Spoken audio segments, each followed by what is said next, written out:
રાજકોટ શહેરના હરિધવા માર્ગ પર આજે નવનીત હોલ પાસે પૂરપાટ ઝડપે આવી રહેલી એક થાર કારના ચાલકે સ્ટીયરિંગ પરથી કાબુ ગુમાવતા અકસ્માત સર્જાયો હતો। પ્રાપ્ત માહિતી અનુસાર કાર ચાલકે સ્ટીયરિંગ પરથી કાબુ ગુમાવતા કાર વીજ થાંભલા સાથે ટકરાઈ હતી। આ ટક્કર એટલી જોરદાર હતી કે થાંભલો ક્ષતિગ્રસ્ત થયો હતો।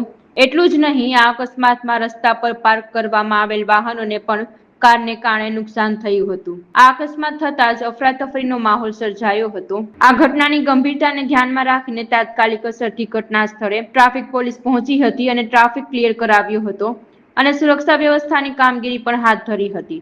વીજ થાંભલાને નુકસાન થતાં મોટી દુર્ઘટના ન સર્જાય તે માટે પીજીવીસીએલના કર્મચારીઓ પણ ઘટના સ્થળે પહોંચી ગયા હતા અને સમારકામની કામગીરી શરૂ કરી હતી। નસીબે આ ઘટનામાં કોઈ જાનહાનિના સમાચાર સામે આવ્યા નથી, પરંતુ વાહનોને મોટું નુકસાન થયું છે।